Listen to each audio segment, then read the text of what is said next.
survivors, and welcome to First Aid Spray, a Resident Evil podcast by fans for fans. This is episode 62, and it's a unique edition indeed as we look at the 2015 theatre production of Biohazard The Stage. My name is Si, and joining me on the panel this week, speeding towards those concession stands like a tyrant, it's Fire Button Steve Valance. Hello everybody. Posh Brown is only afraid of the dark because that's where this edgelord lives. From Steamforged Games, it's Sherwin Matthews. Why am I always the edgelord? Why is it my fate? I mean, it's true, but there we are.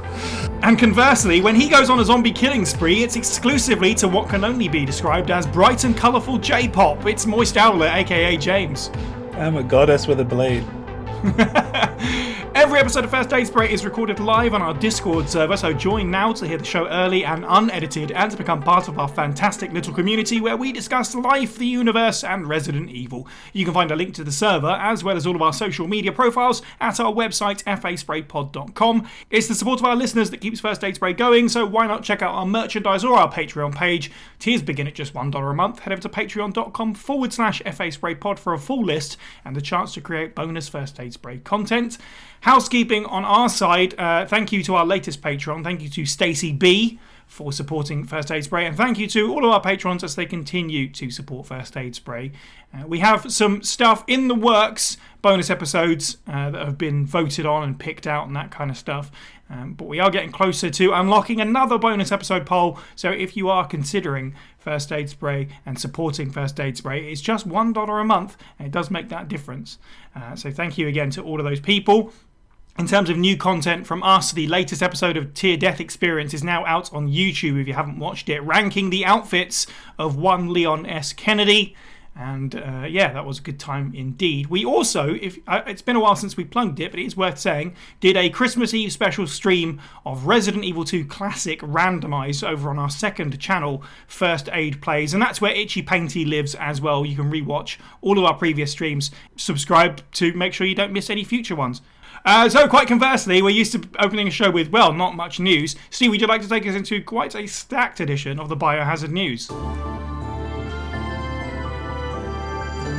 Our first story, landmark title, Resident Evil RE-verse, has received 2 more DLC characters.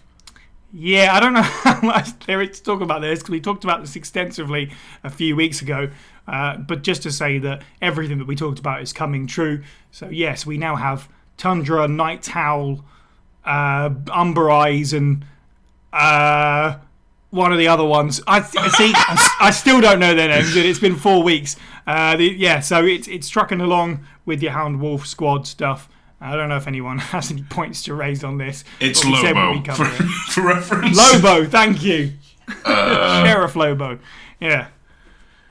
Whoopee-doo, I get the general sentiment. That they could have literally given these skills to any other character in the RE engine and people would have been slightly more interested. Like, why has Marvin Branagh got an M60? No one knows, but hey, who cares? There he is. Here is a 4th goggle person. Like, they're not even real characters. Come on, just...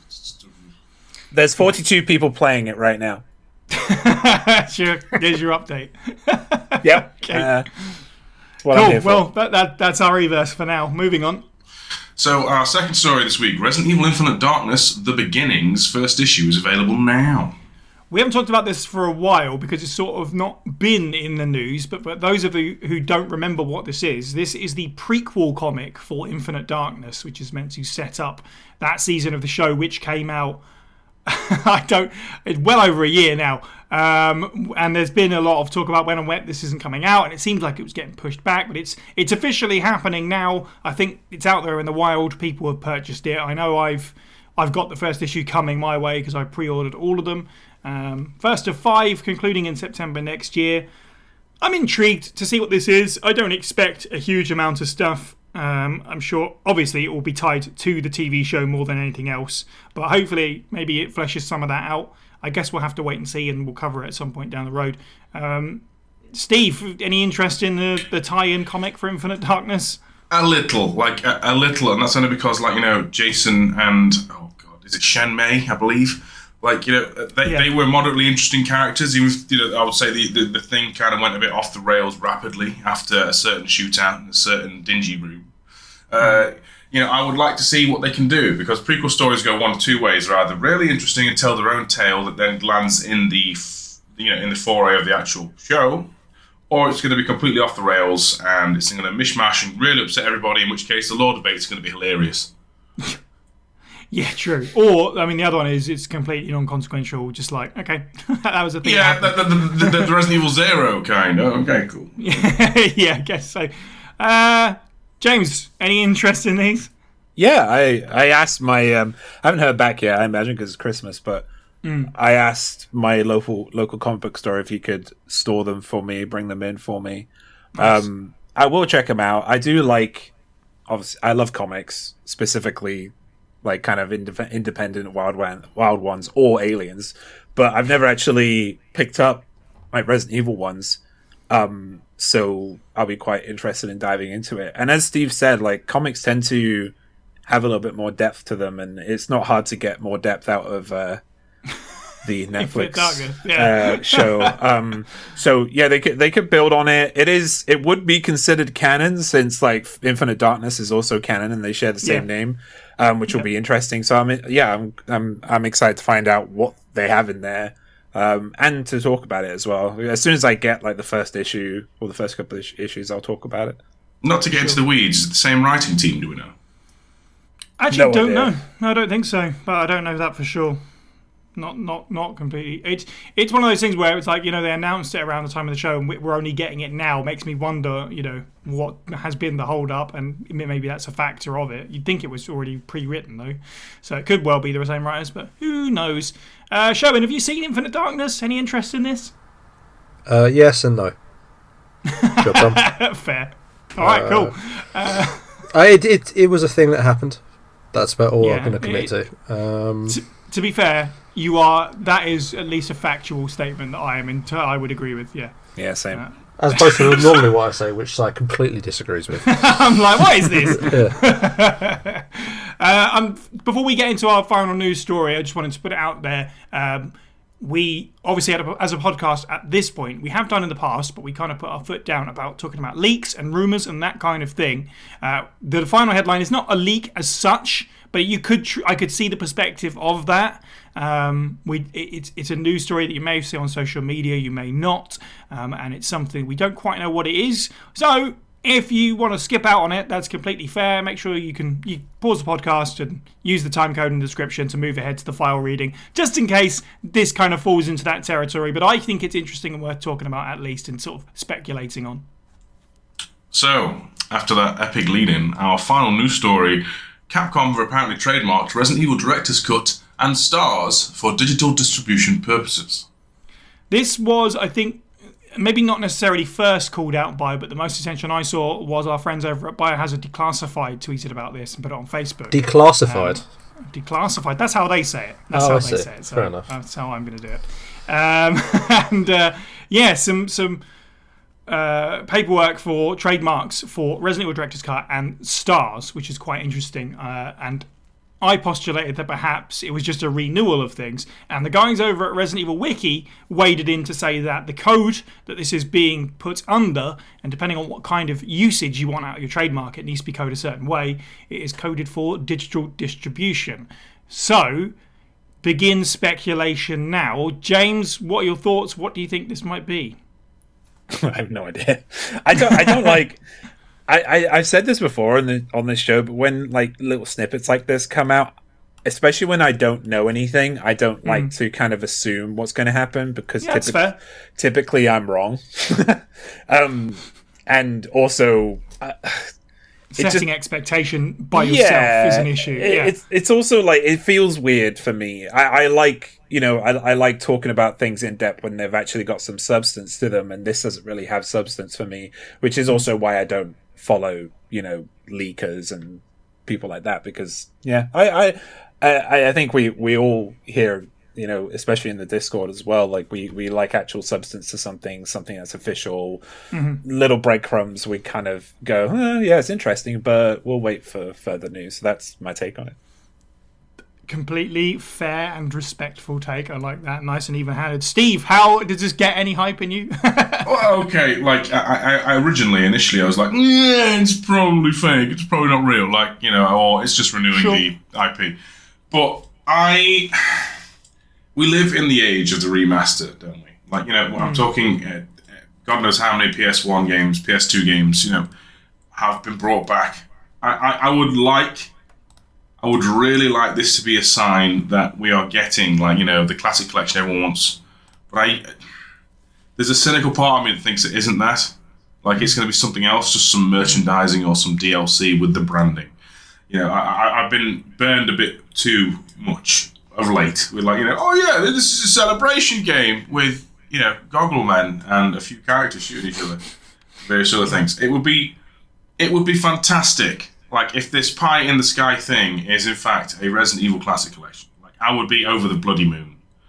You know, even if it's just the PS1 ports just shoved to, like, you know, Switch and Xbox and PC. Although I'd rather there be a bit more love and care into that kind of a thing.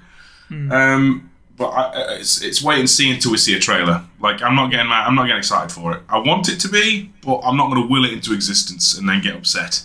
Yes, that's completely fair. Well said, certainly, from both of you. If I was to play the other side of it a little bit, maybe it's just Resi 1, specifically, hence Resident Evil Director's Cut. It might well be that game's now available on PS5 through the PlayStation Networks thing, the PS Plus stuff you can do. It might well be that that was on a timed thing, and now it's also coming to Game Pass as or you know available across other platforms now that it's been on PlayStation for 4 or 5 months at this point. And maybe we're just spreading out the original RE1 a little bit more, which is nice, but I agree with you. It'd be nice if it was the classic collection, but certainly not holding my breath. Sherwin, any take? Oh, sorry, go ahead. I would say even if it is just RE1, like some kind of things, like an art gallery or something, like please, not just port the friggin' game. Yeah. Sherwin, any takes on this? No, I think it's always worth remembering that sometimes companies do things to protect their IP. And I think people look for stuff. For me, spoilers are always best when there's something that's intentional and it lands with you, because that's done in a structured enough way that you can join the dots and you can make up something which is, oh, this is cool, and I feel rewarded for looking into this and so on. You are absolutely on a high to a losing streak if you kind of start to go out there and try to find something outside of that. I think it's just a whole bunch of time expended into that, where it doesn't, oftentimes it will lead you around circles, or it will just not have a it will not lead to anything for months and months and weeks or whatever, and the only thing you've really got to go for you is sort of some Chad-esque kind of called it on social media thing, which no one really believes anyway. So fair. And the other side of that potentially is, as I said, you set yourself up by looking at something like Capcom cancelled some fan games. That means they're definitely doing this. And, God. Anyway, let's move swiftly on. Let's move on, we say. To our main subject for this podcast, which is Biohazard The Stage. And now, reading the file Investigators Report from Resident Evil 0 with Lunaretic, who you can follow on Twitter at Lunaretic. Dr. Marcus, co-founder with President Spencer of the Umbrella Corporation, disappeared 20 years ago. The results of his research have been kept under wraps the entire time. The reason became clear here at the training facility run by Dr. Marcus. Well, not here exactly, but underground. When we ventured below, we understood. There, we found evidence of Dr. Marcus's research into the T-virus prototype called Progenitor. The evidence of years of hideous experimentation that used company employees as guinea pigs. We cannot know how many were forced to become subjects, but based on the evidence, no less than 20 individuals were involved. Some of them were taken deliberately to keep the corporation's secrets safe. Where the doctor is now, I don't know. But considering the recent rapid growth of the Umbrella Corporation, I can't help but think that this research is continuing. Yes, his experiment lives and continues to grow in the dark. Those the fruit of his research. They fill this facility. This is a podcast that I've kind of wanted to do since season 1. We touched on it briefly way back when James made his first appearance, when we talked about Rebecca Chambers, who's a starring factor of this. We talked about comics, we talked about books, we talked about films, and of course games. We've never talked about the stage plays of Resident Evil, of which there are 4 at this point. The first one was Bioroid Year Zero, which sounds like something you don't want to get. It's an amazing title. Have you read the summary for that? Hideo Kojima's play or something? Oh, sorry. From what I understand, it's like a comedy from the perspective of zombies, right? Yeah. So that is a straight up non-canon entry for certain. And I don't know how available that is. I've never seen it anywhere. I don't think it's ever been produced for a distribution, unfortunately. Whereas The Stage was a 2015 production that ran for a week in Japan and was put out on DVD and Blu-ray. The Stage actually is on YouTube, so if you've never seen it before, it wouldn't hurt to watch it before or after this podcast. There are English captions. I don't think those are official English captions, but we're thankful for them. But obviously that's going to be, I'm sure, a part of our dissection of it. We can't necessarily take it completely at face value because it is a Resident Evil project that's exclusively in another language. That being said, unlike Bioroid, The Stage is canon in that it's never mentioned and it never interferes with anything sort of way. So there's no reason that it's not canon. But here we are talking about Biohazard The Stage. Before we get into the story, I want to start with the way that I guess maybe more than anything else, what would people's expectations of a Resident Evil stage play be, and did this match them? I guess is perhaps the first question to ask. Sherwin, let's start with you. Amazing. I had 0 expectations going into this. As in, for me, it's the same way you treat a Resident Evil movie. You just sit down and go, "Oh, well, this is Resident Evil. It's not the Resident Evil that I know. It's not the Resident Evil that I'm familiar with, and it probably won't be something that blows my mind or sets the world on fire or changes my perspective on anything. Let's just watch it from a pure entertainment perspective." Yeah, that is exactly the way that I like to look at it as well. Certainly, Steve, what were your expectations going into this for the first time? I assume you've probably watched this before we did this podcast, but either way, I think Steve did the subtitles. That's I believe it's the one that I watched was credited to Rona Wesker. Yes, yeah. But before I watched it, and I watched it previously before we did the profile on Rebecca. Before I even knew it was a thing, my first entire my anticipation was it was going to be an adaptation of Resident Evil 1. So when it becomes it's an entirely different creature entirely, I was like, okay, this is not like any theatre I've ever seen, but let's go for it anyway.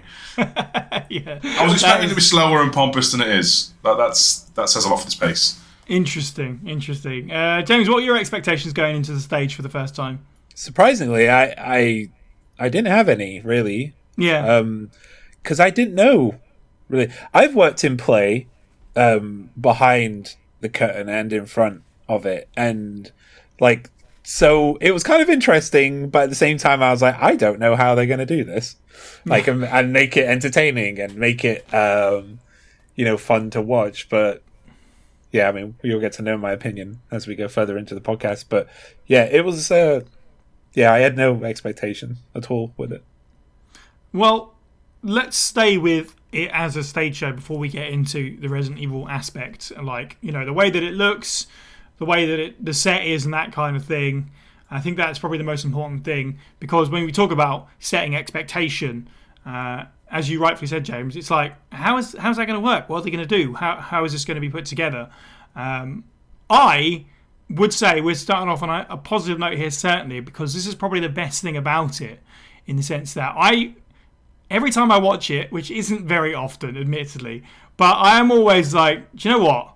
They really, really tried some stuff here. Like, the actual set, I was fairly impressed with the layout and the things they do with it. You got stuff moving around, but also more than anything else, it's not a whole lot of interchangeable set pieces so much as they use projections and lights and scrims and stuff in really interesting ways. There's a whole bit where they're pulling shutters down and that's done with projections, or it's done with lights and sounds around characters, that kind of stuff. That stuff is almost worth watching. If you hate it, you hate it. But that stuff is worth continuing to watch it for. I found was like, oh, what are they going to do next? What's the next room going to look like? How are they going to play with the lights and the projections and so on? So, James, in that case, what did you think of all of that kind of aspect? I absolutely loved that. I absolutely loved it. I felt that they were really trying. Like, you can put it on a stage, and you'll see folks dressed in their leotards, kind of pushing all I think I only saw one person that wasn't the cast, like, move onto the stage. I mean, I was watching it in 360p, so I couldn't really get kind of a close look, but the thing that I loved most about it was their use of darkness and light.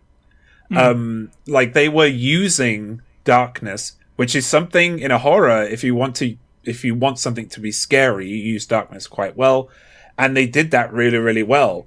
Not only did they use light very well, but they used the entire theater as well. Like, they brought people from all angles. You would hear a scream, and then you'd see the audience look around, like, where did that come from? And it came from behind them, and then they'll all be watching, this fight or whatever happen behind them and go by them. It's really immersive and, like, really cool as a watcher, as a theater play watcher, having that stuff happen.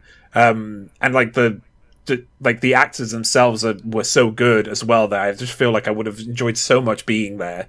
Even if I couldn't understand anything that was happening, I just would have enjoyed it. So, but my biggest thing about it is just the way they worked with darkness and light. Because as you were saying, though, using shutters, there's like one bit that I really, really enjoyed, and it was right at the beginning. It was the very first scene. No, wait, it was the second scene. It was where Rebecca's teaching the class, and Mary Gray is writing on a chalkboard, and we're basically looking through the chalkboard at the class, right, while this is all happening. I thought that was really clever. They could have just put a chalkboard in the back and been like, but then backs would have been turned to everybody, right? But they included you as the crowd, right, watching this through a lens. And I thought that was so cool. And they did that throughout the entire show. The other one that was great was when Mary Gray... so most of my favorite scenes, even though I love Rebecca Chambers, involve Mary Gray, where her and Lucas were trying to open up the AV department. And there's just some zombies, a really simple trick. There's just some zombies supposedly behind this screen trying to get through. And then Mary Gray asks Rebecca to open up, I think it's Rebecca, to open up the shutter. And the shutter just opens, and then the zombies that are behind it come forward. And that's really simple. And again, they use darkness and light there, like, to kind of give you the illusion that there was something in front. There's a lot to talk about, but I don't want to kind of take up the time. So, yeah, darkness and light, the biggest thing for me, and the fact that they use the entire theater as a tool. I agree. I realise I used a word, and I don't. This might maybe sound pompous. I don't know how common the word scrim is outside of theatre, but for those that maybe don't know, it's like a kind of gauze that when you shine a light through, you can kind of determine the transparency of it. So the chalkboard thing is like that, where you can see through it, and they can also use it as a completely opaque thing if they wanted to. And there's a whole, basically, a section of the stage pretty much all the time. It's like a wall that has a scrim over it. So sometimes it is a room that people walk in and out of, and then sometimes we get to see through that wall and see what's going on in this random office. And just another great example of stuff like that. Can I mention one other thing, actually? So transitions they were doing. Yeah. The transitions, were so good. Like, there was this one scene where you literally get transported from the rector's office, where Rebecca Chambers is, to where she's talking to Tyler during the Minnesota incident, right? And I didn't even realize it was so well done. Like, that she just walks off, goes to the other side of the stage, and we're in Minnesota. The light changes to blue. It's rainy. We know where we are. And then the flashback changes, and she walks away from Tyler, and she ends Walks up in the back office onto again. the office, I was like, yeah. that was such a good transition, like that you don't normally see in theatre, because normally transitions are just straight cut. It's like fade to black, next scene, it's done. But no, this was done proactively on the stage, which is really cool. Yeah, really like a little pocket scene within the scene. It's really and neat. they did that a couple times. Well, a few times actually. Steve, how do you think Biohazard The Stage fares as a stage show from your perspective? I think production values are top marks, right? Like, to say it's called The Stage, they sure as hell get a lot of use out of that stage. I mean, it's every room in the entire adventure, but they can manage to use, like, clever lighting and projections to make it into all sorts of things. Whereas most stage plays, at least the ones I've been to, normally the props will normally be like, tables, chairs, maybe a cardboard cutout here and there. This is like a fully animated affair with things dropping down. You've got like doors that open up, shutters that floor down, animations. It's truly astounding what they managed to pull off, really. And then again, the full 4D experience as the actual background where the punters are sat is also runways for characters to do things around and do action is amazing. Like it feels decidedly a lot more involved than Romeo, wherefore art thou, Romeo? Yes. Yes, agreed. There's a lot of things I would like to talk about, but James has already kind of talked about them, so I kind of go, yeah, it's pretty good. Yeah. I'm sorry. Speaking of great moments, Chris pushing the display aside with a fossil in it to find a secret door. It's like, if there might, and we'll potentially get to this, I'm sure, whether or not how you feel about this as Resident Evil-y, but that bit was like, yeah, okay, that's Resident Evil right there. Sherwin, how did you feel about Biohazard The Stage, its production values and that kind of thing? Yeah, we'll get onto some other elements of it, which are sort of semi-related to this. And much like what you guys have said, it does very well with what it does very well with what it has to work with. You can tell there's some definite thought gone into various different elements of it. Some of the transformation stuff is very cool. In terms of bits and pieces we're talking in terms of the bits and pieces you guys were talking about, just echoing that really. I'll possibly give us a segue into the next section, which is I don't know how well suited a stage show is for Resident Evil. And I think that the honest thing I can say about this is that a lot of the content and a lot of the actual what they tried to pull together with this, it's a challenge to try and bring to a stage performance, and I think in some senses that really was limiting. But the actual the set design and other bits and pieces weren't part of that. They did very well with that respect. It's just how immersive someone can find it versus there's not a point where I think. And this is more I suspect, rather to go with the actual writing and the actual story and what's being portrayed in front of you. I don't think there's any element where you feel completely immersed as much, and you kind of forget that you're watching a stage performance, and that's possibly a thing. But otherwise, I can't disagree with anything you said. I also, as a quick shout out to something very minor, but when it's something like this where it's like an offshoot of a pre-existing franchise, especially with video games, I think can be victims to this when somebody adapts it, is they'll just change the small things, like they'll get a new logo and you're like, oh, okay, that's a bit weird. But the fact that, the music they use is from the games, I think for the most part, there might have been some original stuff in there too, I think. It's mostly RE6, isn't it? Or am I going crazy? Yeah, there's a lot of RE6 stuff in there, definitely. And the visuals, like the logo that comes up at the beginning, is essentially the Revelations logo. And I'm like, do you know what? I actually kind of like that. It ties, and that may be in retrospect more than anything else, because this ties this closer now into that era of Resident Evil, which is sort of over since RE7, the pre-Resident Evil 7 stuff. It feels like an offshoot of Revelations, very much so. You've got all these warring factions and the RE6 style of all characters must fight at some point over a misunderstanding vibe. It feels like it fits in with that era of RE storytelling, quality up or down notwithstanding. I saw a little bit of Remake 2 in there too. Interesting. Because the first, one of the most prevalent things in terms of a Remake 2 poster, or the titles, even the title screen, is rain.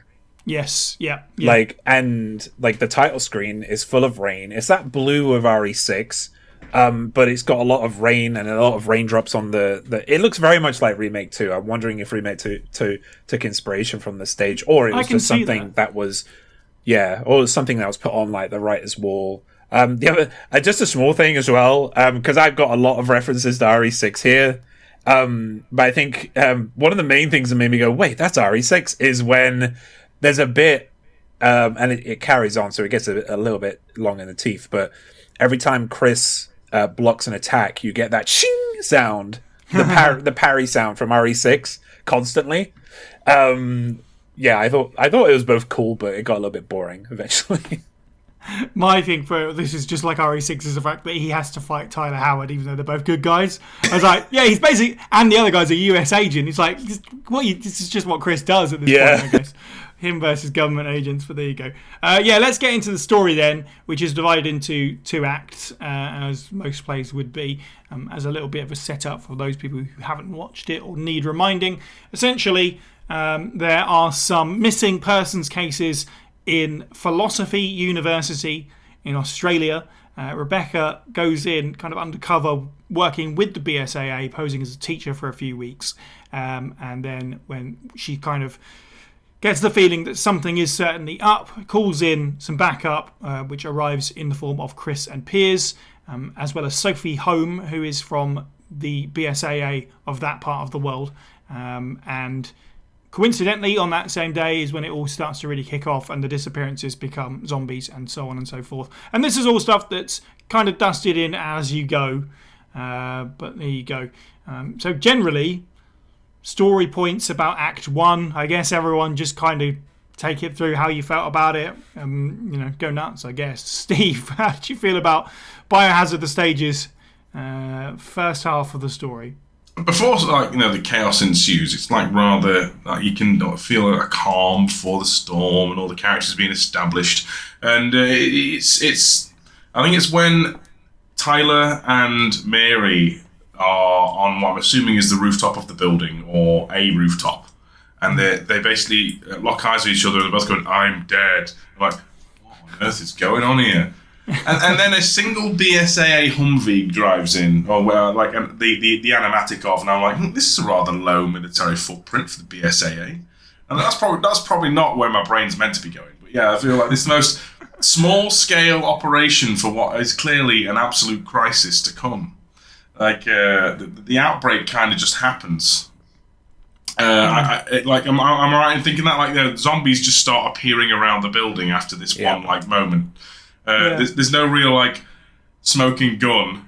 It's just it's just the way it is. You go to geometry, you come out, and all of a sudden zombies. It's a significant moment. I feel like we kind of skipped through. Not to dismiss, because I think that the big star moment for me is seeing Rebecca. I think the actress they got playing Rebecca nailed the character, so to speak, in this, especially in this early segment as a teacher.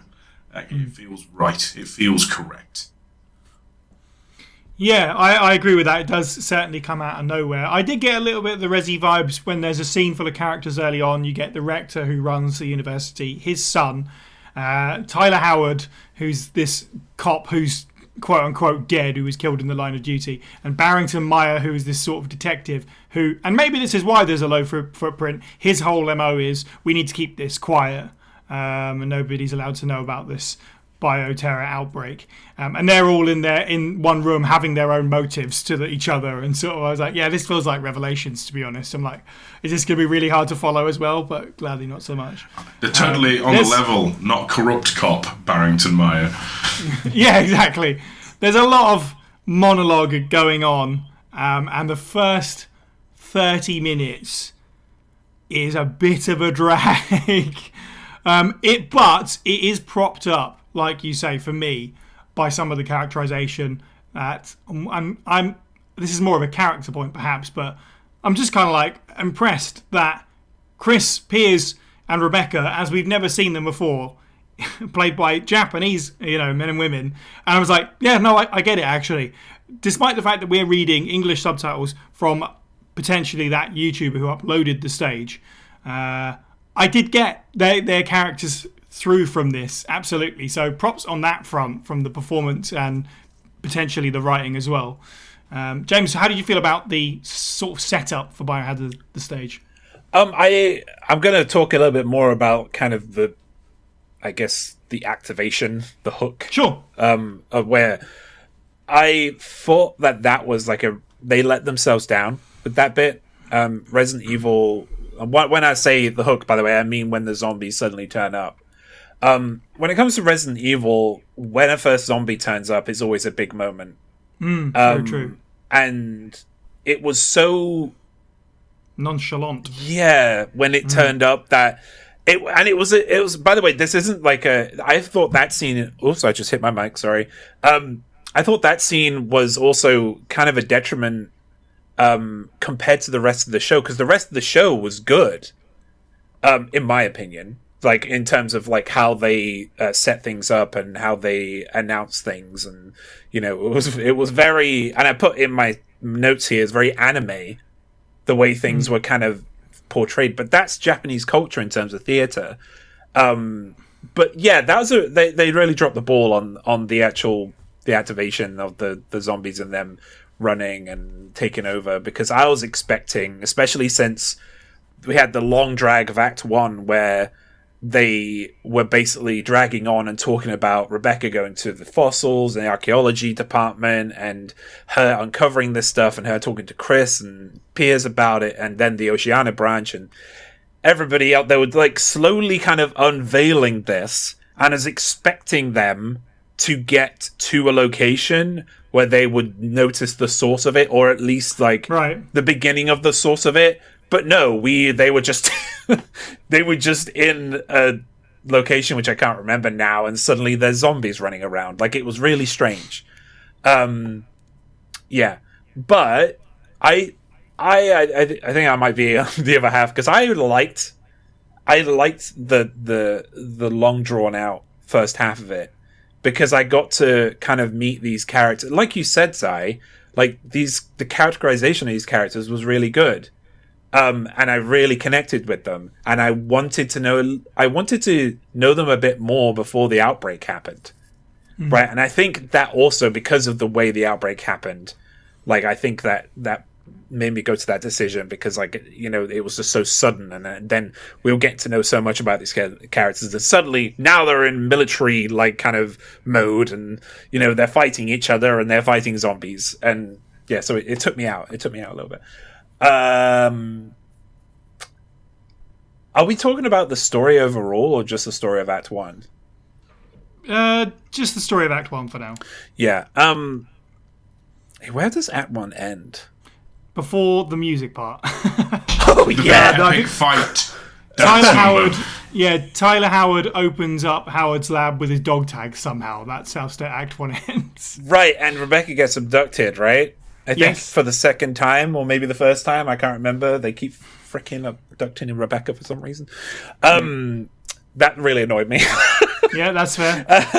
But yeah, it was fine. I just really wish that the sudden arrival of the zombies really took me out. It lost me a little bit towards the end of Act 1, and I think it was mainly because Rebecca was being used as a bit of a crutch. A lot of the time, like, she was like, I get it, but we've all played Resident Evil 0. We know that Rebecca is capable of fighting for herself and defending herself, but we get, and we even see it in the show. She says, I think to Tyler, she says, you need to shoot them in the head. Yes, she does. Yeah. Right, she has that knowledge, but as soon as she points a gun at something, and they were trying to make it out to be like she doesn't want to take life, but it didn't make sense, because we know she already has done that. We also know that she is capable, that she knows that she's right now not capable of curing this, even though she wants to. So I'm like half and half. I'm like, I understand where she's coming from, but at the same time, we've already seen her kick butt. So I really wish we got to see more of that. Fair. Sherwin, how do you feel about the story set up for the stage? I think, for me, the question I kept coming back to watching this is, how does this feel like Resident Evil?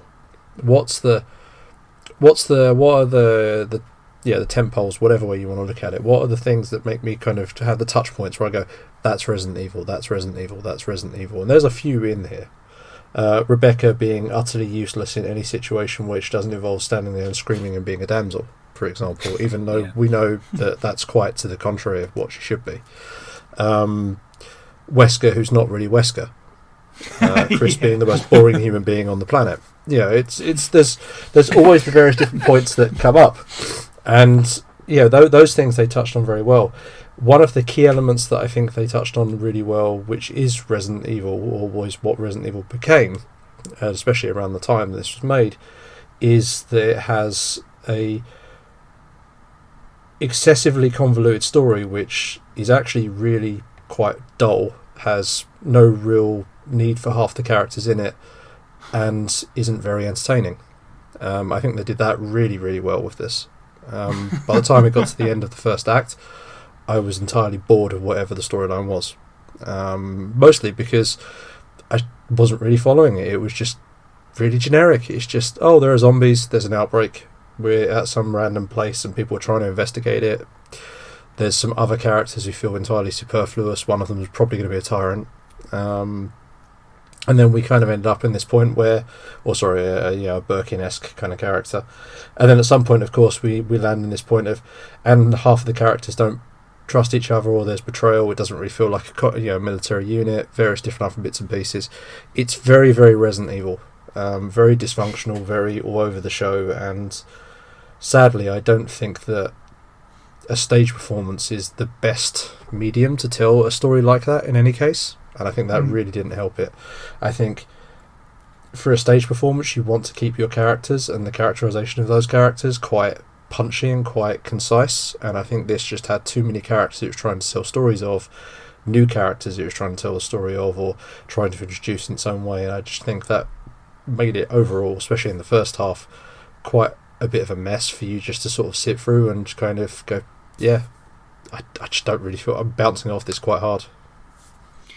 I actually certainly agree with there being lots of plot points that are needlessly convoluted, and attached to those is characters that do not need to be there whatsoever. I agree, especially with the stage show. And I was thinking about this, about movies as well in general, where you can look at some films and go, you could have combined these characters into one person and it would have been a lot neater, and I wouldn't have to remember two names and you wouldn't have to split up a load of dialogue between them.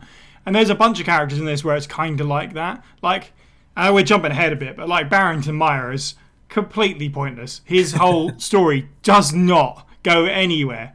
And it's just to sort of serve to have some kind of antagonist force at the beginning, but it doesn't, just kind of like, eh. And same thing, as much as I love the Rector, the guy that plays the Rector, it's kind of like, you're a bit pointless and your son is even more pointless. It's like... like this whole part's there where it's like, what, why? Which unfortunately detracts from some of the stuff that is working for me with the characters that like you said, Chris being boring, and Rebecca being somewhat misunderstood with the way she was written. They are landing with me performance-wise, but some of the characters, even early on, I could kind of tell was like, how are you going to resolve all of this? But putting that in the back of my head, there was plenty enough in Act 1, once it got going, to keep me entertained at least. At least speaking for myself. Does anyone else have any more points on Act 1? Is it Act 1 where the son does the content warning, serious stuff? I think it's Act 2. Right, okay. Well, I'll try and skirt around the subject then, and we'll talk about it later. It's just like, it seems to come out of nowhere for me. I will throw in one element to this, which is about 20 minutes in, maybe a touch earlier than that, I found myself thinking, and this is definitely getting us into Act 2, this would be really cool if it was a musical. It's funny you say that, Sherwin, because... I know, because then Act 2 happened and I was very, very thankful it wasn't, in a hurry.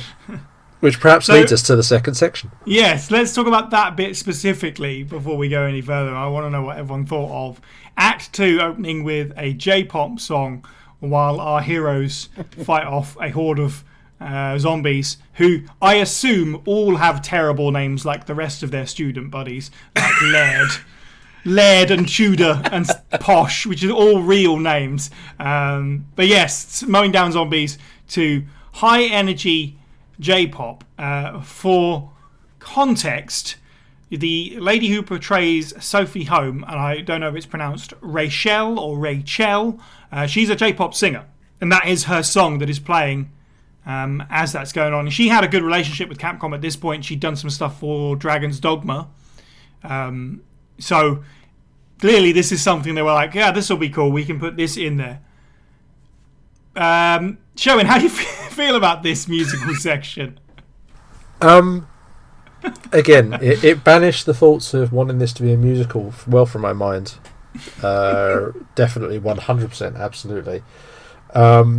Which is funny because then a little bit later on in that we actually got the musical element, which was kind of interesting. But again, we'll come back to that. Yeah, I think this. I see what they were going for. It's very much the same as the Wham Bam What Just Happened. I'm obviously cutting a word out of their section of Welcome to Raccoon City, I think, in Dark. In the sense that it kind of doesn't achieve what it's trying to do, and that's because of a fundamental point which goes wrong. And in this case, it is the music. You can't take if you want to have kind of create this idea of, oh, there's lots of combat happening, and this is the section where they fought themselves out. We're trying to condense it into one scene where we show all of this action, this high octane and everything else. Cool. You probably want to have something that doesn't just sound like they're at backstage. This is all happening backstage while a gig happens somewhere else. It was a very odd choice, and I think, considering that so many other steps we talked about were made to kind of really pull the audience in and be immersive and drag you there, it really just tore you completely out of it. So, Steve, how do you feel about this particular moment? Okay, right. So, OGRE1 in Japan has a song called Icy Gaze. We have a version of it in the cast music in Resident Evil 1, right? It's a very campy J-pop tune. And I feel almost like this is a full circle moment. Like, I can appreciate that, like, the sheer brass balls to do a musical fight scene in a theatre play is something else. Like, it's so bad that I can't help but appreciate it, because it's just chaos. Like, you try and follow any particular character and it's just mayhem and guns, gun noises. Choreography, though, pretty solid. Like, the actual movement of the characters doing their heroic stuff, but the zombies just have to lumber around and die in, like, theatrical ways. It's definitely, it feels like it could have been a music video on its own. Like, it's just slapped in the middle of a play. It's basically Chris and friends will punch up some zombies, the only real BOWs besides two others in the entire play. I think the J-popness, it brought Icy Gaze to mind straight away. So it just needed, like, I've got a shotgun playing somewhere over it, and I would have been well away. It would have been 10 out of 10. So, yeah, it's needless, it's pointless, but I still kind of enjoyed it. It is a bit silly. I almost kind of wish that the character of Sophie Home walks up to the front of the stage, puts their headphones in, and that's when it starts. She's listening to come down. Yeah, then that's what she's listening to the music while they fight through it. That's like a happy place. Like make it a character moment or something. Yeah. Because as it stands, it is a little weird. In defense of it, this is clearly meant to be an entertaining night out for the people that are in the audience, and this is their way of, bringing the mood up amongst this dreary horror thing. Does it need it? I don't think so. I agree with Joe, and this is so incongruous with what they're trying to achieve for the rest of it, especially considering what takes place almost immediately afterwards. Compared to, like, Welcome to Raccoon City's flaming, I can't remember the song that's playing. Yeah. That moment, and then Baxter's moment in the Netflix series, I'll take this 100 times. Like, I will take this 100 times over Burning Zombies of Disco music and Jamiroquai, Jamiroquai gun cat sequence. So, yeah, in that regard, J-pop wins. Yeah, fair. I agree. James, how did you feel about the musical Slaughter? What do you mean? It was fantastic. Slaughter set to music is what I mean. It was great. Like this happens in theater all the time. Like there'll be like a half time like kind of break, like that's meant to kind of relax everybody and recenter. Maybe it was the wrong type of song to recenter everybody with. I mean, I would have had a blast there, but I love K-pop and I love J-pop. So, like, if you couldn't follow that story when you get out of the theater with your friends, that is definitely the thing you talk about. Yeah. But the thing I love most, and I think I've mentioned this in the podcast many times before, is like when you shoot guns in time with the beat of a song, I'm gonna love it all the time. Like, and they were doing that constantly through that. And yeah, it's like Steve was saying, like there was a lot of chaos and stuff. I love that chaos. I am chaos. So when I was looking at that stage and I was looking at each person, they had their own little routine that they were doing. This is great. I love every aspect of this. It was a great halftime kind of breakdown for me. It came out of nowhere. I remember my eyes just going wide, and then I just looked and go, "What?" But I did enjoy it. Like, it was entertaining for me. I think your idea, by the way, with the headphones in and it being like, yeah, I think that's a great idea, actually. So it would have been a more of an immersive experience. Joe would have been even cooler if she was just walking around the crowd while that was happening. And she was just like kind of jiving, bopping ahead to the music. But yeah, I like the techno breakdown. Fair enough. I absolutely see what you're saying about it being the talking point, and it's theatre. It's a very different medium. So let's talk about Act 2 at large, the stuff that follows that, which for me, I really don't like. Oh well, she's a singer. Let's make her emotionally sing a nursery rhyme after the comic relief character is killed off. Almost immediately after that. But I did like him coming back as a zombie and then killing off pointless stand-in Wesker just for the chaos of it. Like, those characters have never interacted before, so it's kind of dumb. Like, it's not like a comeuppance or like a full circle story. They just decided, that's it, he's done. We've got nothing to do with this character now, so let's have him bitten and then fall out of a window or whatever happens. My name is less silly than yours. Die. Steve, what are your thoughts on Act 2 at large? Honestly, it descends to chaos. And yeah, again, there's some awesome fight sequences, but half the time it feels like, why can't this man get through his head that his son's in front of him? 5 years isn't that big of a difference. I'm sorry. Right. Yeah. Like, especially when he's an adult-ass, grown-ass man. How would you melt, is what I want to say. But no, I appreciate the fact that it escalates and escalates and escalates. And the whole extermination mission that this started out from seems to have disappeared to unravel a conspiracy we already know the outcome of. Like, it descends into character moments, which is fine. Like, you've got Pierce and Sophie, and then you've got, before then you've got Posh and Sophie. Chris and Rebecca doing their Chris and Rebecca stuff until she gets nabbed. And then Mary comes out from behind the curtain and goes, actually, I was the real villain all along, and now I'm going to do the Resident Evil thing and what's the term? Mutate violently into a monster that does bugger all.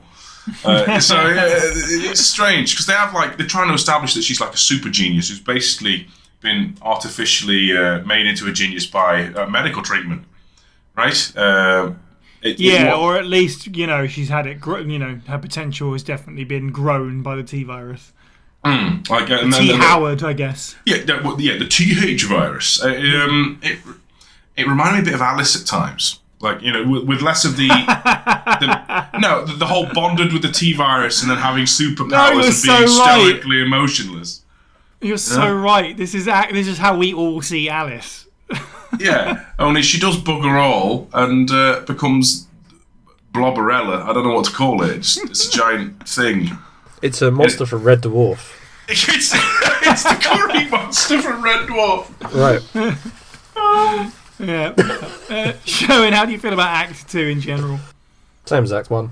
It's a mess. Yeah. It honestly is a mess. The Posh character feel. I get why Posh is in there.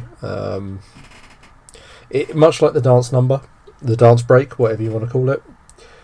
It's again the part that insulates it from me from. So the harsh criticism I could say is this show doesn't understand what it's trying to be. If it's trying to tell a Resident Evil story, that's great. Don't try to have a light-hearted character that's in there for comic relief. Don't try to have a dance number. Don't have a really pointless singing section. Just literally show us the unrelenting horror that is a Resident Evil horror movie. Is a horror game. Just do that, because otherwise you're missing the point. If you're trying to introduce something else, if you are trying to have those light-hearted moments, then it can't ever really be Resident Evil, and don't make a lot of your writing the way it is. The part that insulates it from that very harsh criticism is, again, as I've said, this is very much a contemporary Resident Evil thing, so it is a mess, it is all over the place, it doesn't know what it's doing, it's not focused. And that, I think, is... that's obviously me being a little bit me, but at the same time, that's how I think you can view everything that is Resident Evil post around about Resident Evil 6, certainly, probably Resident Evil 5, including movies and TV shows and everything else. They're just a mess that they can't decide what they want to be. So... I think this is largely falls into the same category. So it is just this big swirling chaotic mess of random story points, of random kind of character moments, of I have no idea why we're stopping to sing about a character that you don't really know that very well, but there we are with the sort of various different bits. It's one thing I'm always very hesitant of. I don't want to be this is my take. I don't want to be very much... I don't know Japanese theatre. I don't know Japanese stage performances, what the culture of that is, what the expectations of that are, and so on. If these are all themes that exist within Japanese theatre, then fantastic.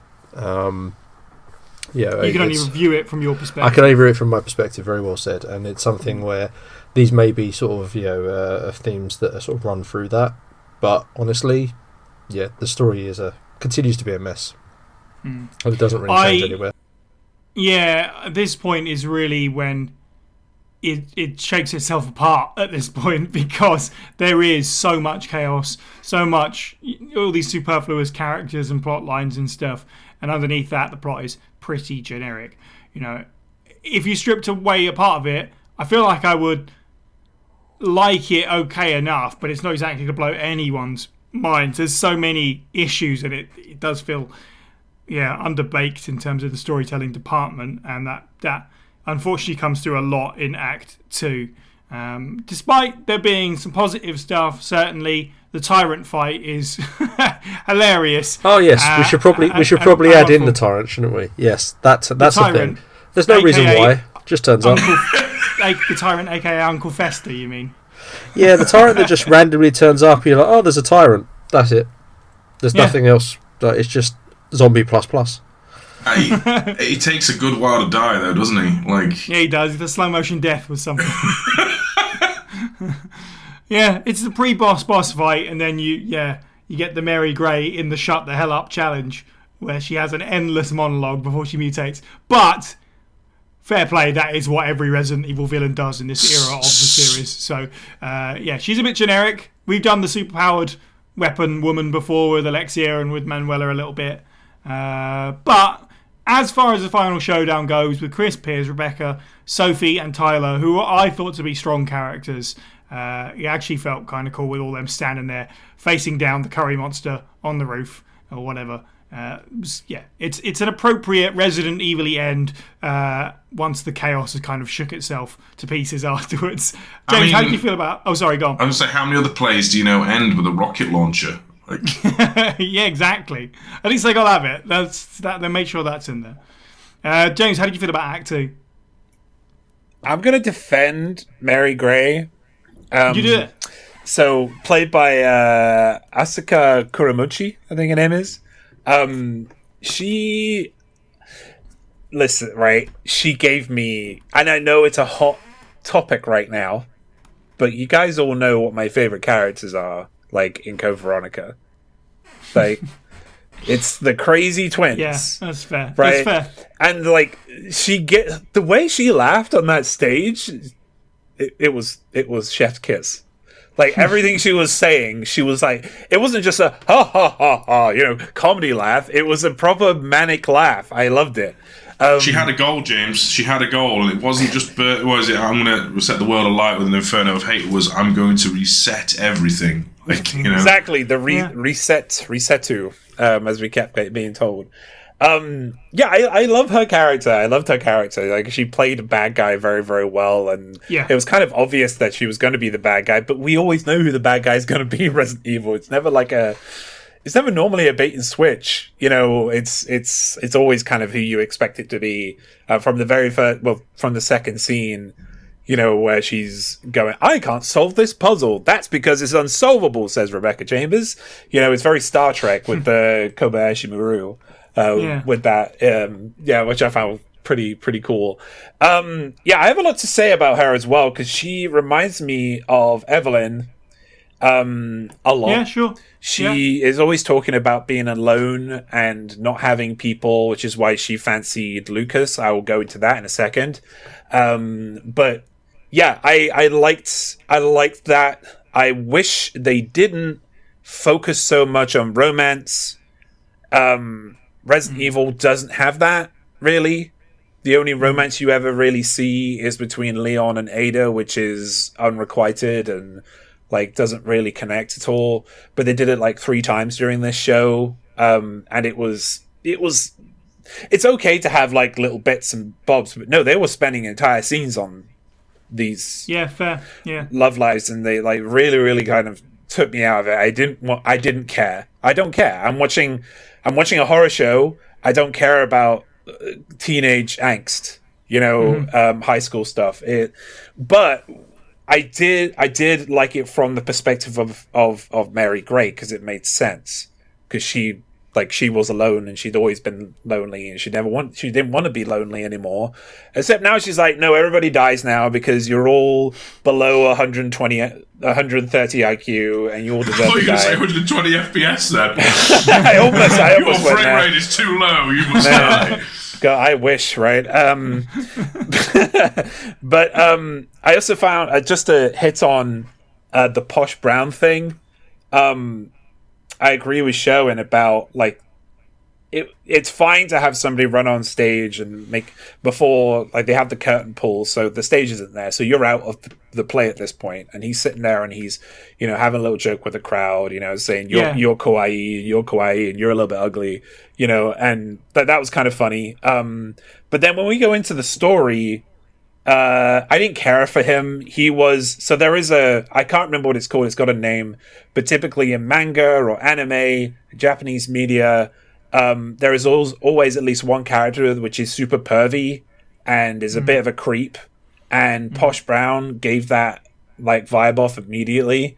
Not saying that the actor is this, by the way, it's just that this is just a thing that is in this media a lot, and I hate it. It's for those who watch anime, it's like Mineta from My Hero Academia.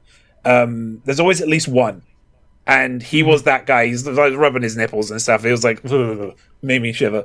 So when he died, and the nursery rhyme was being, I think it was trying to evoke you to feel sorry for this character, except I didn't give a damn about him. I didn't care about him at all. Why would I give a damn about this pervy man who was out of the play and now is in the play? Then I did appreciate him trying to use first aid spray on him and it not working.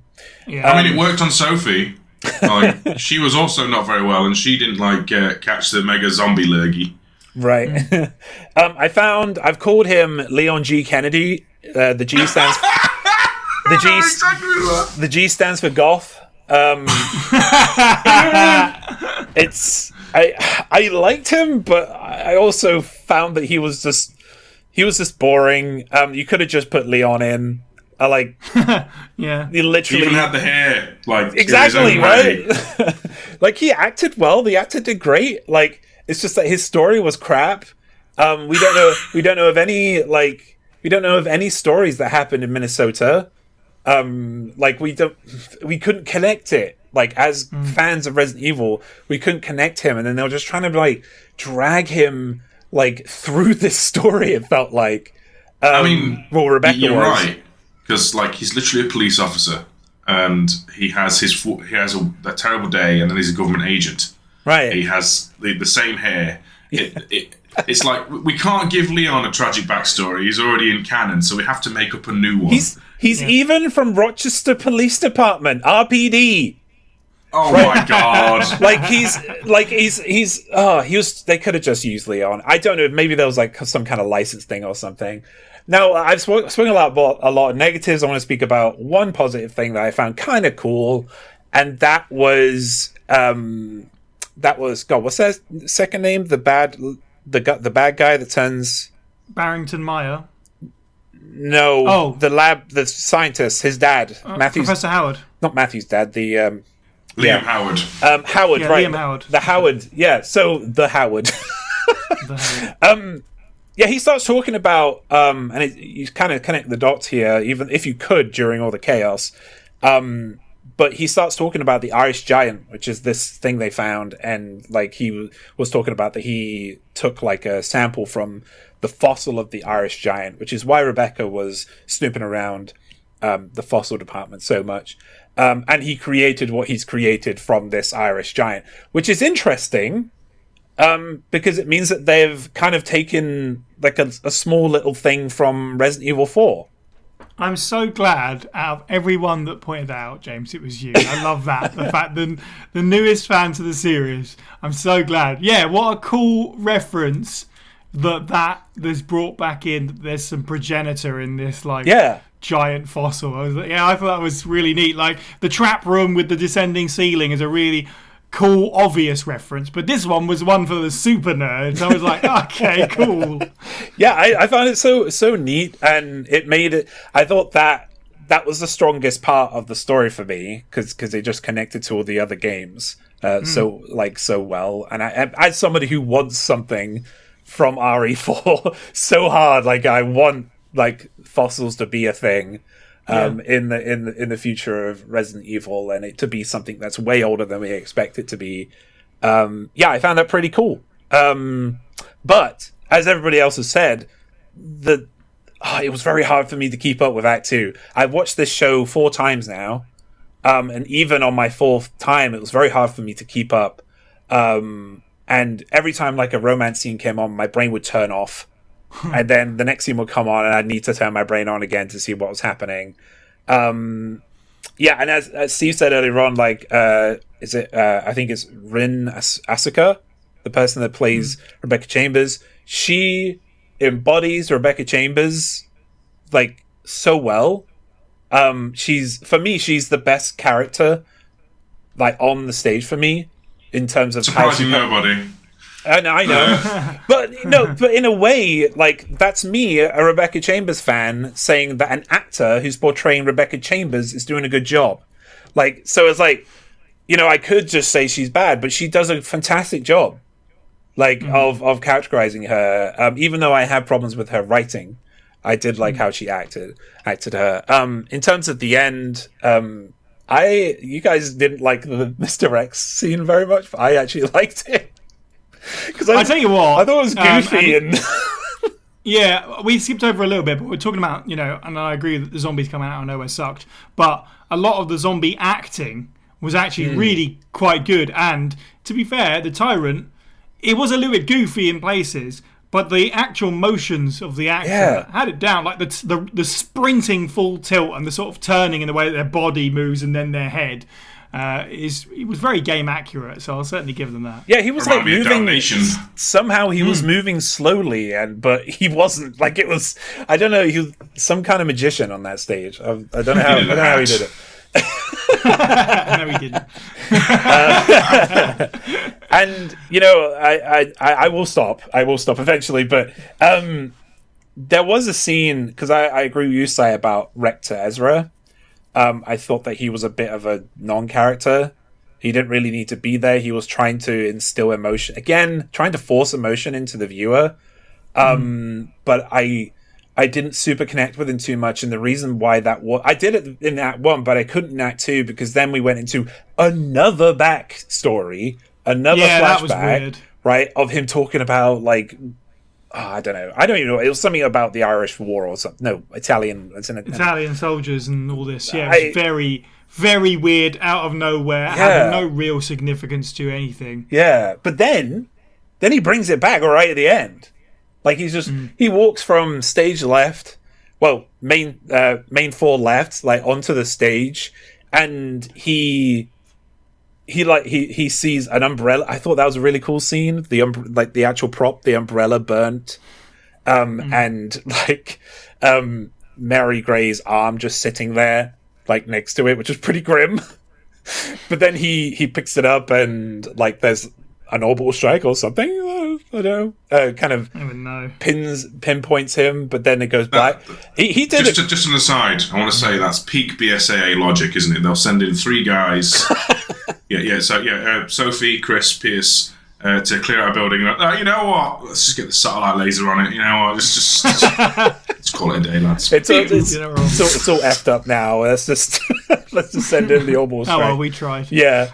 But his acting, again, you could probably tell that he's like a seasoned, play actor, right? Because he puts his all into that.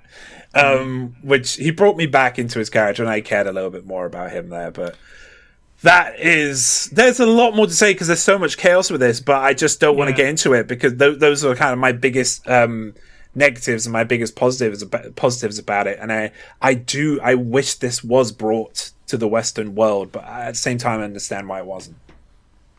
I have an issue with the cliffhanger's a great example of a scene that does it, but there's a lot of them where it seems to be a thing in Japanese writing and storytelling in general where characters just need to like philosophize. They just sort of ramble on and on about without really much substance to it. It's like really all you're doing is saying a bunch of theoretical stuff and a bunch of words, and it's an issue that I take with a fair amount of Japanese storytelling. I'm known for my disinterest in some of the Kingdom Hearts games and some of the Final Fantasy games because it's just characters waffling about nothing. It is that philosophy university, I guess. Well, that's exactly. It's named after his true passion, which is just trying to be like a Metal Gear Solid character, talking and not actually saying anything. So that I found that to be a struggle throughout the show because there's a fair bit of it dotted in there, characters talking about stuff. And it's like, why don't you actually talk about the situation at hand instead of just waffling for 5 minutes about nothing in particular? But there you go. And now, reading the file, Mail to Chris from Resident Evil 2, 1998, Iggy Kid, who you can find at idkvoice.com. Federal Police Department. Internal Investigation Report. Mr. Chris Redfield, Raccoon City Police Department, STARS Division. As per your request, we have conducted our internal investigation and discovered the following information. Regarding the G virus currently under development by Umbrella Incorporated. So far, it is unconfirmed that the G virus even exists. We're continuing with our investigation. Regarding Mr. Brian Irons, Chief of the Raccoon City Police Department. Mr. Irons has allegedly received a large sum of funds in bribes from Umbrella Incorporated over the last 5 years. He was apparently involved in the cover-up of the Mansion Lab case, along with several other incidents in which Umbrella appears to have direct involvement. Mr. Irons had been arrested under suspicion of rape on 2 separate counts during his years as a university student. He underwent psychiatric evaluation as a result of the charges, but was released due to circumstantial evidence as well as his phenomenal academic standing. As such, extreme caution is advised when dealing with him. Jack Hamilton, Section Chief, Internal Investigations, United States Federal Police Department. You've touched on characters, so that actually happens to be the next thing to talk about. Everyone's takes on the cast who stood out for better and for worse. For the record, Rector Ezra, Sonny Chiba, the actor, actually, yes, he's definitely the biggest, I would say, most well-known actor of that cast, inside and actually outside of Japan. He was in Fast and Furious 3, and he was in the Kill Bill films, which is cool. Oh, so, yeah, I thought I recognised him. He's the sword smith, I guess, that gives her the blade or whatever. It's been a long time since I've seen them, but yes, he's great. You're right. He absolutely puts everything into that role. It's just a shame that role doesn't really go anywhere. As Steve sort of alluded to, his son unalives himself, and then we just kind of move on, and it's like, okay. They have one argument, an admittedly stressful situation. Yeah, and, it's bizarre. Why? Why he do? Why he do what he do? Sherwin, what did you think of characters? Any high or low lights? I think the actors did well with what they were given. And I think, in terms of actual... So, from an acting perspective, fine. Yeah. From a character perspective, as I've already said, Chris I like for being completely generic. Literally, cardboard cutout could be more interesting. It's interesting that you put in Sophie instead of Jill. Would be a really obvious switch you could make. They do that a lot, huh? Kind of a thing. Well, that's just that's the Resident Evil theme, isn't it? So that's fine. I think it's a really this sounds horrible, it's possibly true. I think it's a really sad statement for anything that you make when the most interesting character is Posh. And that's and I should probably leave it there because I kind of feel like that's enough of a point. Posh has more characterization, more interesting screen time, he says, stage time, whatever is appropriate, than any other character. And, he certainly gets a lot to do and say. Yeah, and I think more effort is put into bringing that character to life than most of the other new ones or most of anybody else. I think there's a whole bunch of assumption it does on, who these characters are, so we're just going to play to their stereotypes, or we're going to play to who they are, and so on. That's not enough. Yeah, that's fair. Posh Brown, we haven't really talked about it too much, but I mean, James, obviously you talked about a little bit of it. It's incredibly cringeworthy to me. I really like his first appearance, as you said, and then after that, I just was like, no, I hate this. And I actually hate it so much that I kind of love it. It's so dumb. I'm like, this is so stupid. But clearly, Posh Brown is the best thing about this, because how does this even exist? It's a whole thing. Steve, how do you feel about the core cast? Generally speaking, there's strange motivations throughout this entire thing.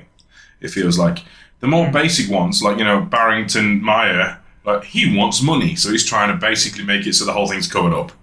Okay, I get it. He's also boring as. But that's besides the point. And then you've got Chris. Chris is like, I am Chris Redfield. Hi, Tip's hat. I am from that series Resident Evil. Do you know who I am? Tip's hat again.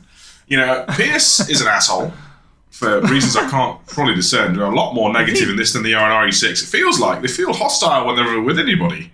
Maybe it's just the way the character portrays it. They kind of have a hostile energy. I get completely what you mean, but I think it's the actors who actually went aggressive with their lines rather than them being aggressive.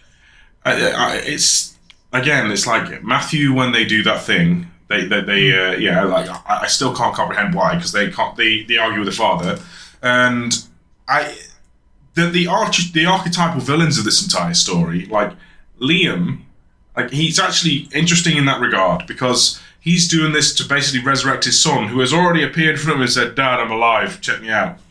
I'm alive. It's cool." And he just, I guess, snaps and carries on with the research. Ezra's actually in on it, isn't he? To a degree, he's wanting to do like but it's not bioweaponry. It's I want to basically increase the human mind. I want to make it so people can become even more intelligent. And obviously that pays off really well with Mary Gray, who is essentially is a psychopath who doesn't value any life, but is just an unhinged lunatic who kills her 2 school friends because she can't get a date. One of them. Meanwhile, Rebecca's just trying to figure out what's happened to a person she met in Minnesota once as dad, and that occurs. Meanwhile, Tyler is there. By the way, is what you're looking for. That's the one. Yeah, I wasn't sure if it was psychopath or sociopath. And then Tyler's just like, I am miserable, and now I am not because I have friends, and I have had a fight with Chris Redfield from Resident Evil TM.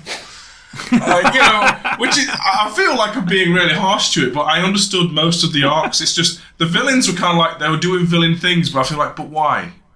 Why were you doing that, Liam? Why were you doing that, Ezra? Mary, what the hell are you doing? Get off the top of the stage. Yeah. And I still enjoyed it. As for Posh Brown, like, I get it, he's a comic relief character. I actually can fully believe in the Resident Evil universe that there would be a trumped-up security guard who's a bit of a creep at university, who's a complete and total coward. But that might be because I've had experiences with those kind of people in power who are absolutely, really, really not up to the job in real life. So that's almost authentic in portrayal. Maybe not the nipple rubbing. That might be a bit cringe. And then he obviously has his moment where he dies, saves the day from the evil Barrington Smythe Meyer or whatever the frig he is. You know, the guy who just wants money. He's boring. So, standout characters then, shockingly enough, is Rebecca Chambers, because she acts like you'd expect her to be as a teacher figure, and actually grieves when she's seeing students who she's likely known for only a handful of months getting shot to bits. Like, she's very hesitant and she's trying to save them. Seems to be the only person who cares about the students in the entire affair, other than Ezra's, like, I want super genius ones. So, yeah, standout character. Yeah, I'm in a weird place because I kind of like Tyler Howard and Sophie Home as these additional characters, fleshing out a little bit of, you know, the BSAA and the US government side of things. But I recognise that they are both extremely generic. That's the thing. I completely forgot Sophie. She's just there. She's just there until it's in love with Posh. Yeah, not to be nasty, but, you know, she's just there to be a lady who Pierce flirts with and cries over Posh. Yeah, she's there to hit on Pierce, and he's too polite to tell her that he's in love with Chris Redfield, so that's awkward. James, how do you feel about I know you touched on some of them, but any more thoughts on the characters before we wrap up? Yeah, I mean, Rebecca Chambers is standout for me. She never put down that file of facts. She always had it. Even in the flashback to Resident Evil 1, she had it in her hand. I appreciate that because I don't know why. It just seems like, Rebecca Chambers, she's always going to have a file of facts. Why don't you just give her an unarmed proficiency and file of faxes, She's from the Beverly Crusher school of of stage props. Like, always has one in hand.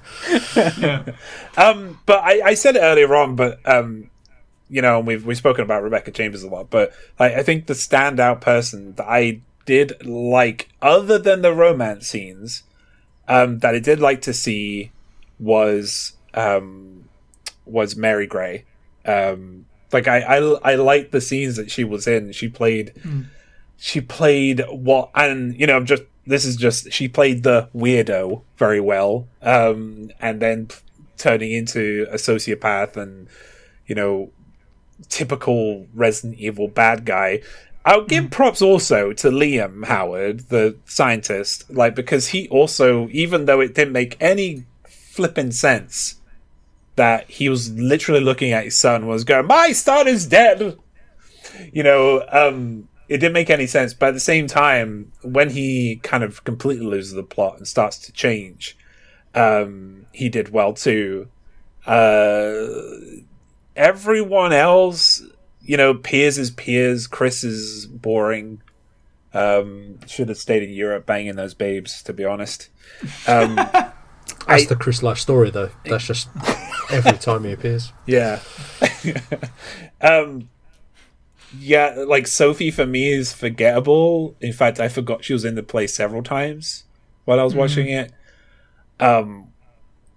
Actually, I mentioned Lucas once. He was one of those add-ons that wasn't really needed. There was a lot of characters that were added, like Olivia wasn't needed either. I agree, but if they weren't there, what is Mary's motivation at all? Right. No, true. It could have been written better, like a more cohesive. At the same time, I have got written down here too that there must have been mistranslations for the subtitles, because sometimes there would be complete scenes where, I say scenes, some scenes of scenes where we wouldn't even get words, so we don't know what was said. And as we know, there can be big mistranslations between Japanese to English, so we might have not got the full. We can only take it from what we're seeing again. Yeah, it's just it's hard. It could be a total love story about Tyler and Go on. Yeah. Yeah. Yeah, sure. Yeah. Yeah, I thought the zombies did fantastic as well. Yeah, they were really good zombies. I love there was one scene. Oh yeah, there was the detective Barrington who was boring as AF. Like it was just. But there was a scene with him and Sophie, also known as Ada, were coming down the stairs, and he shoots over her shoulder and shoots the 4 zombies again because they weren't quite dead, and it was like really well choreographed. I don't know. I really liked that bit. It really touched a funny button in my head. Yeah. It's funny, actually. We made it all the way to this point without James. You just mentioned it finally, but the RE1 flashback, which is a really neat little moment. I like that. We didn't mention it until now. It says a lot about the power of like nostalgia, really, doesn't it? That I saw that Rebecca actor in that outfit, and my heart was like, oh. I was like, I want that outfit. Get me that outfit. Yeah. So there is that, but yeah, it's a neat little thing, and again, it's just sort of like to loop us back to where we started. Just a great example of. The way they move through scenes, the way transition things is really, really cool. So at least deserves a shout out to have that moment. But there you go. Let's do some conclusions. Let's wrap this baby up. Steve, final thoughts on the stage. All of my gripes aside, and I'm sure I've had a few. You have to bear with me, listener. I'm not very well at the time of recording. I actually had a fun time with this. Like, I can safely say I probably grasped about 80% of the story. But I had a fun time. I won't say I'm going to go out of my way and watch it again and again and again and again. But in terms of Resident Evil media that isn't a video game, it's a solid enough one-time watch. You know, you may have trouble with some certain characters. You know, Posh Brown being a bit of a creep, Barrington Meyer being a git.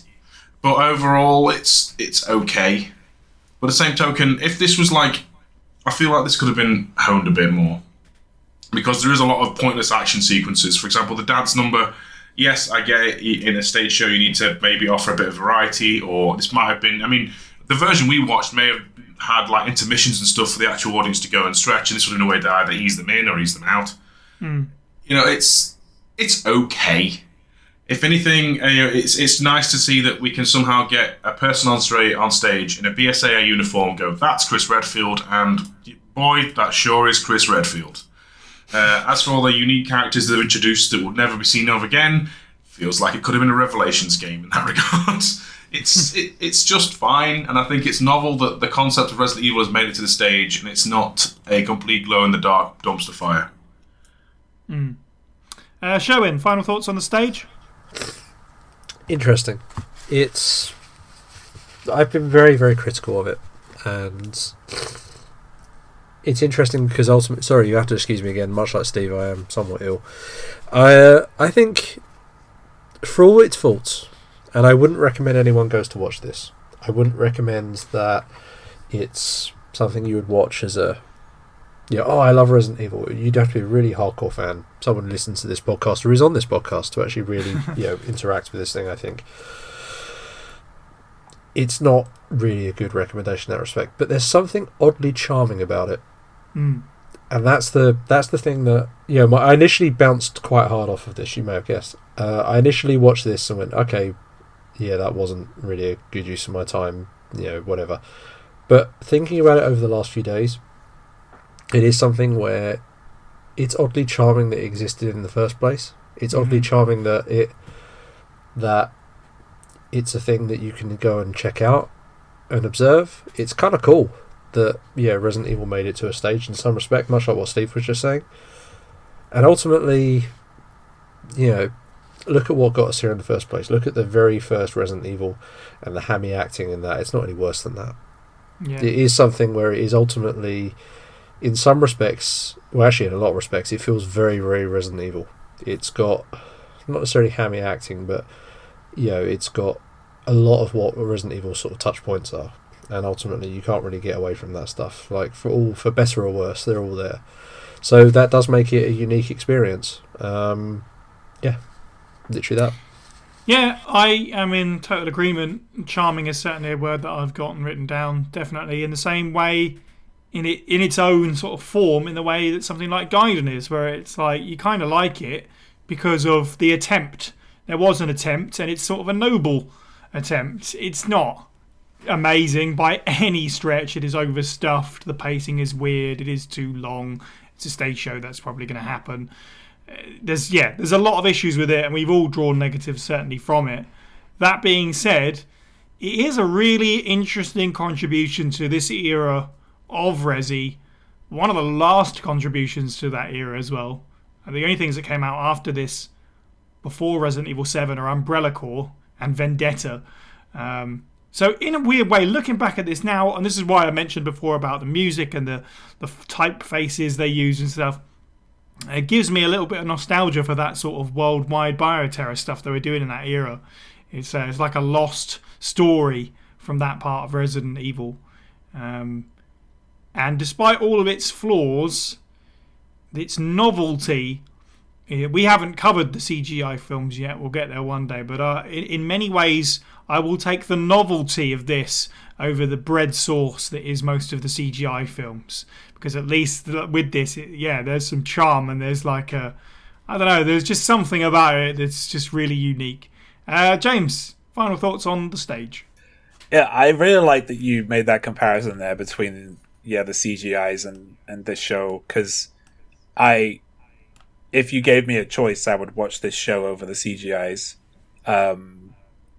Any day pretty much, because I don't really. They do feel like, and this isn't a podcast about CGIs, but they feel out of the canon. Where this, even though it was all over the place, it did still feel like it was within the canon, like I was still in the world of Resident Evil.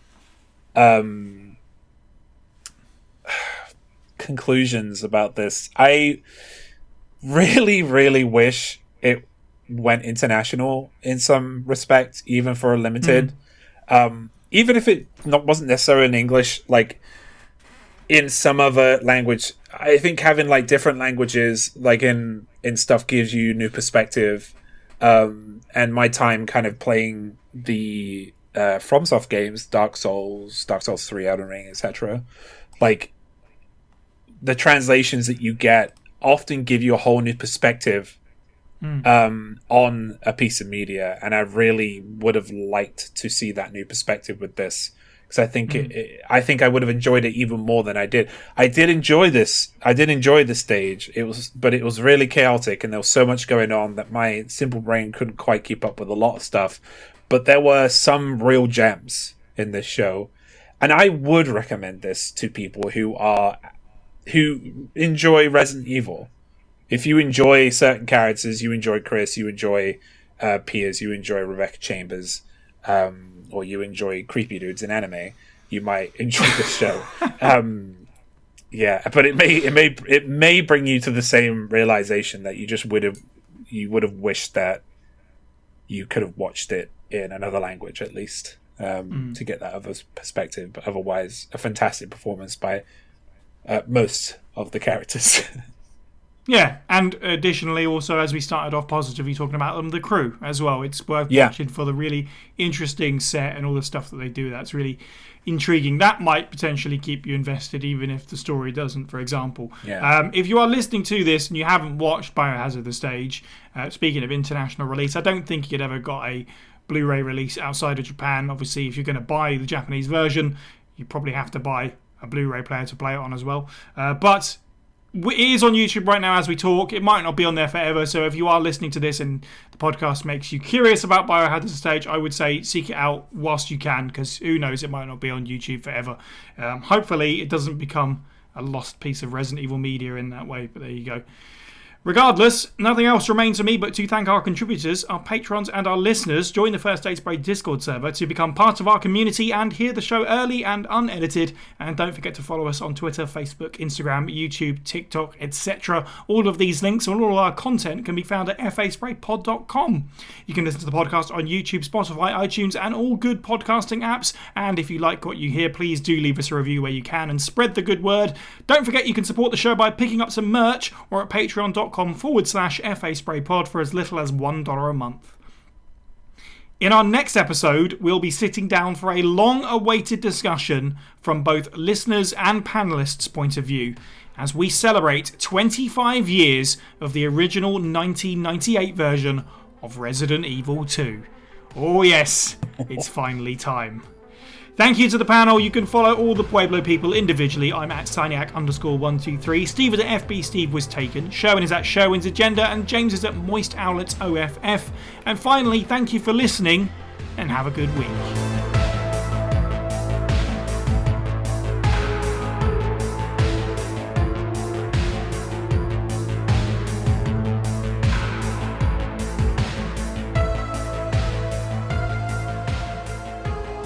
Hello, everybody, and welcome to the Super Sound of the 70s. I'm Steve, and my voice is broken. The super sound of the 70s. I am just a Not that regular sound. It's a Pulp Fiction reference. It's been a while. Yeah. So the 70s is a Firebarn era, is what you're saying. A great point and very well made. Brian Blessed. Oh, someone go and give Steve a hug. No, I'll catch what he's got. And you were our only hope, much like Obi-Wan Kenobi. So yeah, sorry, Steve. I can go back to 2006 and give you a cyber hug. Oh, Yeah. I appreciate the That's thought. oddly specific.